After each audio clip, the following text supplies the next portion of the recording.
Halo rekan-rekan mahasiswa, ya di minggu ke-12 kita akan belajar mengenai framework yang terakhir, ya mengenai Laravel framework. Nah, sebelumnya juga kalian sudah belajar mengenai framework key, ya, dan saya harap kalian juga dapat menguasai framework yang berikut ini, ya. Nah, adapun topik-topik yang akan saya sampaikan terkait Laravel kali ini adalah topik-topik dasar yang perlu kalian pahami ketika akan menggunakan framework Laravel, ya. Nah, di sini ada tentang Laravel itu sendiri, ya. Kemudian ada komponen-komponen yang terkait Laravel, ada routing, ada middleware, ada blade, dan yang terakhir itu terkait database, ada Eloquent ORM, ya. Dan yang terakhir mengenai best practice dalam penggunaan framework Laravel, ya, untuk mengembangkan aplikasi berbasis web, ya. Nah, kita masuk ke agenda yang pertama, ya. Apa itu sebenarnya Laravel? Nah, Laravel itu sebuah framework MVC, ya, yang diciptakan oleh Taylor Otwell pada tahun 2011. Jadi masih relatif baru, ya. Dan ini adalah sebuah open source, ya, lisensinya itu open source dan dapat digunakan bebas, ya. Dalam artian di sini dia masih relatif baru, dokumentasinya juga sangat lengkap. Ketika misalnya kalian googling, ya, dokumentasi baik bahasa Indonesia maupun bahasa Inggris tentang Laravel ini, ya, itu sudah banyak. Nah, Laravel di sini ya bersaing dengan beberapa framework lainnya, ya. Termasuk di sini ada CodeIgniter, ada Symfony, dan Yi juga, ya, yang kita pelajari kemarin. Nah, yang terkenal di dalam Laravel ini adalah dia menyebutkan a secure framework, yang dimana dia semua proses dalam pembangunan aplikasinya, ya, menyediakan komponen-komponen untuk yang pertama authentication, ya, kemudian ada security, routing, dan caching, ya. Di sini cache untuk penyimpanan dari data-data atau komponen-komponen di dalam browser, ya. Kemudian uses Symfony package, ya. Jadi Laravel ini sebenarnya adalah upgrading dari Symfony package, ya.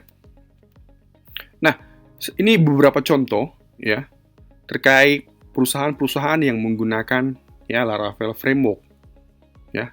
Perusahaan-perusahaan besar di sini bisa kalian lihat ada BBC, ya, untuk berita, Lenovo, CrowdStrike, ya, Breezer, dan 9gag juga, ya. Nah, kita sebelumnya juga sudah saya terangkan mengenai Google Trend, ya, tentang beberapa framework PHP yang populer. Nah, kalau kita lihat 5 tahun terakhir, ya, grafik untuk Laravel itu sangat banyak diperbincangkan di dalam Google, atau orang lebih tertarik untuk mengeksplor Laravel, ya. Makanya saya sebutkan tadi, dokumentasi tentang Laravel itu sangat banyak, ya, dibanding framework lainnya. Nah, untuk popularity juga ini diambil dari sumbernya yang ada di sini. Ya, bisa kita lihat untuk Laravel sekitar 43,7%, ya. Sangat banyak dibanding dengan framework lainnya. Ya, jadi kalau misalnya ada beberapa organisasi atau pihak surveyor yang melakukan bisa dibilang survei, ya, terhadap framework yang sering digunakan atau lebih populer, ya. Tapi menurut Excellent Web World ini, ya, Laravel merupakan bisa dibilang hampir 50 respondennya, ya. Hampir 50% responden memilih Laravel, ya. Nah, fitur-fitur yang terdapat di Laravel, kenapa orang sangat tertarik dengan menggunakan Laravel? Yang pertama itu Eloquent ORM, ya, kepanjangan dari ORM itu adalah Object Relational Mapping, ya. Jadi masing-masing dari tabel yang ada di database itu akan di-mapping ke dalam sebuah kelas, ya, yang akan nanti berbentuk objek. Nanti kita akan mengimplementasikan dengan menggunakan Active Record, ya. Nah, ada juga query builder, ya di sini akan membantu Anda nanti untuk ya membuat SQL query, ya. Kemudian ada RESTful controller, ya ketika Anda mengembangkan nanti sebuah web service, ya akan lebih mudah dengan menggunakan RESTful controller di sini, ya. Kemudian ada Blade Template Engine di sini untuk view, ya. Jadi ada mengkombinasikan template dengan data yang ada di model untuk ditampilkan ke dalam view. Ya, itu Blade Template Engine. Nah, ada migration-nya juga ya di sini terkait version control untuk update database. Ya. Ketika kita mau memigrasikan data dari database yang misalnya ya, kita mau migrasi engine database-nya, misalnya dari MySQL itu kita rubah ke Postgre atau yang lainnya. Ya. Dia punya fitur seperti itu. Kemudian ada database seeding, ya, provides a way to populate ya database table with test data used for testing. Ya, jadi sebenarnya ini lebih ke arah kita lebih gampang mentesting data yang ada di dalam database, ya. Nah, ada pagination, ya akan sangat mudah ketika misalnya kalian menggunakan paging, ya. Ketika misalnya data itu sangat banyak di database dan tidak akan mungkin bisa langsung terload di dalam satu page, yang akan ribet ya kalau misalnya ada ribuan data di dalam satu page, maka kita dapat menggunakan paging dan kalian bisa mengatur dengan mudah ya 10 data atau 20 data ya tergantung dari kalian settingan seperti apa. Dan berikutnya adalah form security. Ya, ini tadi dia menyebutkan dia sebuah framework yang memang mementingkan keamanan ya.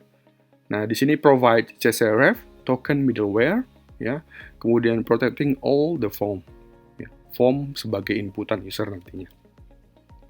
Nah, paket-paket yang harus kalian bisa dibilang gunakan, ya, yang pertama itu Laravel Debugger bar, ya, di sini disebutkan great for debugging on local environment, ya, untuk mendebug error, ini akan sangat berguna. Kemudian ada Laravel Collective untuk form dan HTML. Ya, di sini disebutkan perfect for generating form input, script tag, or style text. Ya, jadi untuk form atau berbau-bau yang statik, ya kalian bisa menggunakan package form HTML ini. Nah, sedangkan di sini adalah Laravel Idea Helper. Nah, di sini lebih ke arah editor penggunaannya untuk Laravel. Ya, ketika kamu mengetikkan sebuah script atau kode, dia akan muncul autocomplete atau auto suggestion untuk metode-metode yang disupport oleh Laravel. Nah, hampir sama dengan ya. Laravel untuk melakukan instalasi dapat menggunakan Composer, ya. Composer itu untuk memanage semua dependensi dalam package-package yang ada di dalam Laravel, ya. Nah, Composer di sini sebutkan ya, dependency management tools untuk PHP is like a library full of books, ya. Nah, kita dapat menggunakan nanti command seperti ini, ya.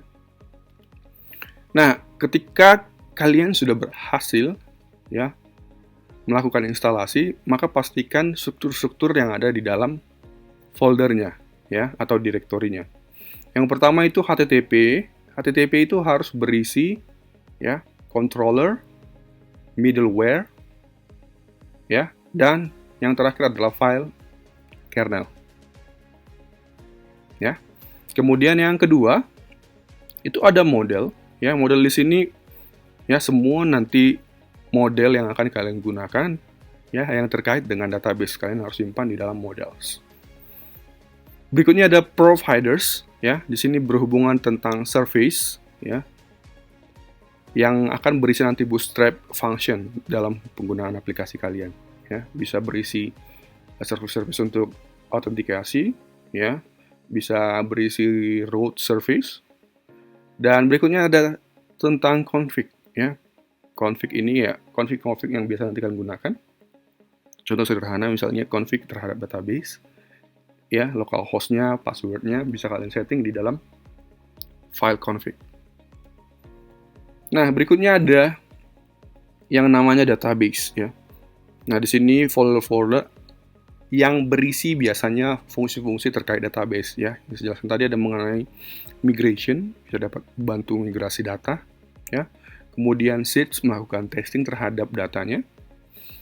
Dan ada lagi namanya publics, ya. Public di sini lebih ke arah folder-folder untuk ya JS, ya, CSS image yang nanti kalian gunakan. Dan di sini resources, ya. Resources di sini berisi translasi, kemudian view dan aset-aset, ya, yang nanti akan dikompil di dalam public folder. Nah, juga ada roots, ya. Roots di sini akan berisi ya root untuk project yang akan kalian kembangkan, ya. Berikutnya adalah storage. Storage di sini yang case tadi yang saya sebutkan, ya, ada logs dan case files akan tersimpan dalam storage folder. Kemudian ada vendor, ya, di sini terkait package-package yang saling terkait dengan yang lain, ya, dependensi package yang ada di dalam Laravel. Nah, untuk Laravel sendiri ada yang namanya artisan, ya, sebuah command line interfaces untuk Laravel. Ya, komen-komen di sini, ya, bisa kalian lihat ada beberapa, ya, terkait penggunaan dari Laravel. Di sini dapat mengenerate files dengan menggunakan artisan, ya, ketika misalnya menggunakan mengenerate file-file, ya, contoh create controller class, ya, kita dapat menggunakan komen yang ada di dalam artisan, ya. Nah, di sini disebutkan run PHP artisan list in the console, ya. Di sini ada list-listnya, dan ini kalian bisa coba salah satunya nanti dengan menggunakan command line. Ya, kita masuk ke topik yang bisa dibilang ini main topiknya, ya. Tadi kita sudah lihat pengenalan-pengenalan terkait dengan Laravel, ya, mulai dari trennya seperti apa, kemudian fitur-fiturnya seperti apa. Nah, ini masuk ke mainnya, ya, terkait routing, middleware, dan blade, ya. Nah, kalau sebelumnya kita sudah belajar mengenai MVC framework, ya, di dalam Laravel, terminologi untuk model itu, ya, disebutkan dengan eloquent, ya. Kemudian view itu blade, dan controller itu tetap controller, ya. Jadi terminologi untuk Laravel itu agak berbeda penamaannya, ya. Nah, untuk Laravel sendiri, ya, hampir sama dengan konsep-konsep yang lainnya, ya. Untuk framework MVC, ya, contoh sederhana ketika misalnya ada user melakukan input ke dalam sistem, atau misalnya kita asumsi dia mau melakukan fungsi login, ya. Nah, pertama sekali, ya, Laravel controller itu, ya, akan ditangani oleh, ya, routingnya. Nah, routing ini yang akan nanti bertujuan untuk memparsing kemana dia, controller mana, apakah controller users.php atau misalnya ada khusus untuk autentikasi, ya. Nah, routing ini akan menghubungi controller. Controller ini yang akan nanti berhubungan ke dalam, ya, database-nya, modelnya, ya. Kemudian model akan memeriksa data yang ada di dalam database, ya, contohnya apakah usernya X itu sama dengan passwordnya, ya. Kalau misalnya sama, dia akan respon kembali, ya, dan controller itu akan mengirimkan ke view, ya. Nah, view ini yang akan nanti ditampilkan ke user, ya. Seperti itu kira-kira flow dari MVC dalam Laravel. Nah, kita masuk ke routing, ya. Di sini disebutkan tadi menghandle atau menangani HTTP request yang dari user, ya. Nah, routing di sini akan dilakukan per middleware atau per prefix, ya, atau per namespace yang ada, ya. Nah, routing itu akan berlaku nanti untuk masing-masing metode yang digunakan, ya. Ini lumayan banyak metodenya, ya. Ada get, ada post, ada delete, ada yang lain-lain. Nah, untuk setiap root yang ada itu dapat kalian lihat nanti atau kalian daftarkan di dalam routes.php, ya. Nah, perhatikan di sini, ya, selalu perhatikan nama dari root yang kalian akan gunakan, ya.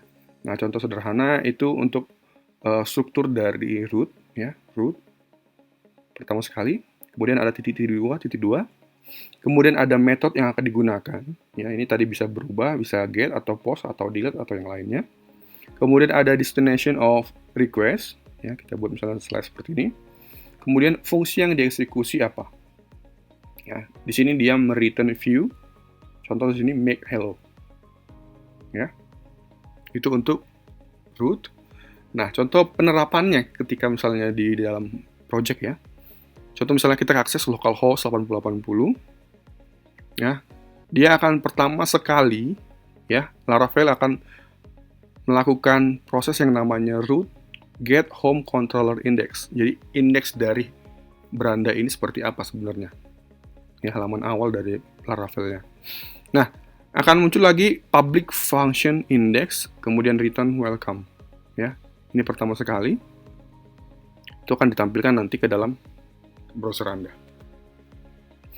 Nah, kita masuk ke middleware, ya. Middleware di sini disebutkan sebagai mekanisme untuk melakukan filtering terhadap HTTP request. Ya, jadi tadi sebelumnya, ya, routing itu untuk meng-accept ya, atau memanage atau menghandle HTTP request, sedangkan ini memfilter HTTP request. Ya, jelas bedanya di mana ya. Nah, middleware ini termasuk service-service ya, authentication dan CSRF protection. Ya, di mana tadi sebelumnya ya, kalau kalian perhatikan bahwa Laravel ini lebih mengutamakan ya keamanan informasinya atau keamanan datanya ya. Nah, untuk autentikasi itu lebih ke arah ya user pengguna dari web pages-nya. Ya, itu kan terautentikasi dengan menggunakan session dan cookie ya. Kemudian ada CSRF token protection ya, ini dapat melindungi ya aplikasi dari serangan cross-site request forgery. Ya, ini akan secara mendalam nanti kalian pelajari. Yang pastinya ini adalah teknik atau sebuah serangan yang ya bisa dibilang mencuri ya session dalam pengguna ya. Sehingga pihak ketiga atau attacker dapat menggunakan sesi yang Anda lakukan ya. Nah, si Laravel itu akan menggunakan token key yang nanti di-generate ya ke masing-masing vault ya. Nah, ini contoh sederhana penerapan dari middleware ya. Setiap request yang ada itu tidak langsung ke dalam application-nya ya, tapi akan ditangani dulu di middleware baru ke dalam application sehingga akan direspon ya. Nah, kita masuk ke dalam Blade ya. Seperti yang saya sebutkan tadi, Blade ini lebih ke arah view tampilan ya. Nah, Blade disebutkan di sini the powerful template engine yang digunakan oleh Laravel. Ya, all the code inside Blade file is compiled to static HTML. Ya, jadi itu akan berisi static HTML dan disebutkan di sini ya, template engine untuk Blade dapat menghemat waktu. Ya, kemudian dia menyebutkan juga better components untuk mobility ya, extends and include partial. Ya. Berikutnya mengenai Eloquent atau database ya, yang sebutkan tadi ORM itu adalah singkatan Object Relational Mapping ya, yang ada dari tabel yang ada di database ya, akan di mapping ke ya kode-kode PHP ataupun kelas-kelas PHP ya. Nah, disebutkan di sini ORM nanti akan menyediakan simple active record implementation ya for working with the database. Contoh sederhana penerapannya ya. Misalnya di sini ya, ini articles berarti ada juga tabel ya di dalam database kalian yang namanya articles yang terdiri dari di sini dua atribut ya. Ada title, ada description ya. Di sini contoh sederhana untuk input data ya. Insert into articles, title, description, values ya. Kalau misalnya ini untuk SQL query-nya ya. Nah, perhatikan juga di sini ya. Masing-masing tabel itu akan memiliki modelnya tersendiri. Jadi, kalau misalnya di database kalian ada 10 tabel ya. maka masing-masing 10 tabel ini harus dispesifikkan ke dalam satu model. Ya, disebutkan juga ya, you can use the model to read, insert, update, or delete row from the specific table. Ya, nah ini ya, ketika aplikasi kalian ingin mengakses database, ya itu harus melalui Eloquent model tadi. Ya, nah di sini biasanya ya untuk penamaan-penamaannya di sini class name ya bisa kalian gunakan ya protected label di sini ya untuk masing-masing tabel yang ada ya. Kemudian ID, primary ID-nya. Kemudian ada penggunaan timestamp ya, bisa kalian manfaatkan. Kemudian ada juga penggunaan guard ya untuk ID dan password, contohnya di sini. Dan ada penggunaan field label ya yang dapat diisi ataupun tidak. Nah, saya harap nanti kalian dapat bisa mencoba ya atau melakukan eksplorasi terhadap Laravel dengan mengembangkan konteks sederhana ya, aplikasi yang curut sederhana yang berisi beberapa satu tabel yang ada ID-nya, title, description, status, dan grep update delete-nya pada kapan. Ya. Itu tolong kalian kerjakan. Ya. Sembari nanti kalian memahami ya konsep dari penggunaan Laravel dibanding Y2. Ya. Sebenarnya itu relatif sama. Ya. Tapi mungkin bedanya adalah penggunaan direktori-direktori yang ada dan sintaks-sintaks yang ada di dalam Laravel. Nah, ini best practice nanti dalam penggunaan Laravel ya, supaya kalian terbiasa dan nanti yang kalian kembangkan tidak akan membingungkan orang lain. Nah, perhatikan konsep MVC. Ya, pertama sekali kalian harus benar-benar paham model itu tujuannya apa, tugasnya apa. Ya, kemudian controller juga harus paham tugasnya ngapain serta view. Ya. Makanya disebutkan di sini never write query or model logic inside the controller.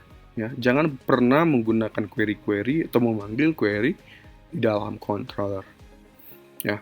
Controller itu tugasnya itu hanya mengkomunikasikan ya model dan memparsing data ke dalam viewer. Ya, ke dalam view. Ya, contoh sederhana di sini ya. Ya, kita limit dia 6 untuk artikelnya. Ya, ini untuk menggunakan pagination. Ya, jangan sekali-sekali ya masukkan sintaks-sintaks SQL ke dalam controller. Ya, asumsi ini adalah sebuah controller. Ya, jangan pernah menggunakan seperti ini. Ya, gunakan langsung seperti ini. Nah, berikutnya views mobility ya. Penggunaan dari extend dan include partial ya.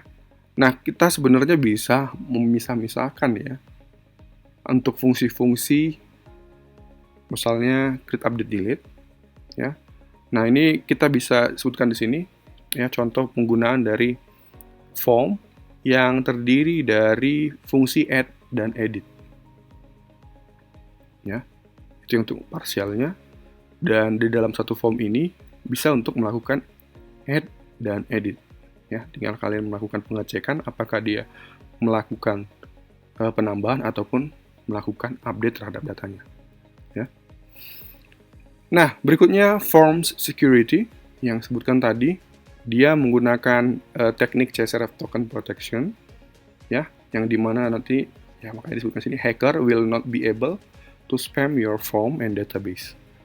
Ya, hacker tidak akan bisa melakukan spamming terhadap ya form yang Anda buat dan database yang Anda gunakan.